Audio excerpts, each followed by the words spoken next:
Our 3D printed toys that we ordered just arrived. Got them off Amazon.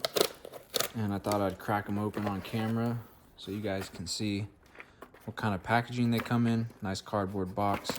You can actually just reuse it if you want to. Get the toys out of the way there. You can close it up and reuse it for storage if you want. But here's a look at the toys. Pull a few of them out here and show you.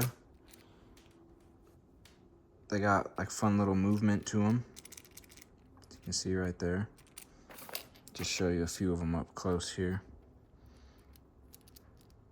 It's fun how they move around a little bit. The plastic feels nice. It's not like splintery, or there's not any like sharp points to it. I mean, like these ears are, you definitely feel those, but not like where it should be smooth. It's smooth and everything. There's not any like plastic roughness or edges or anything like that to catch on. And these they all look pretty awesome. Show you a couple more here. Little caterpillar guy right here. That's a fun one. Really cool how they move around like that. Definitely makes them more fun. This one doesn't have any moving parts to it, so some of them do and some of them don't. Let's see if I can find another one with no moving parts. Yeah, there's another little dinosaur guy right there.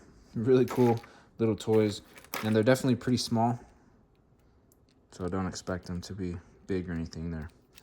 I mean, you can fit a bunch of them in the palm of your hand, so very cool.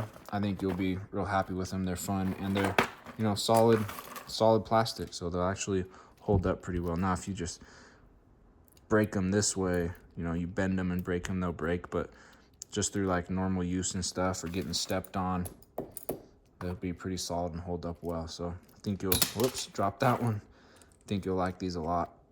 Definitely recommend. Thumbs up.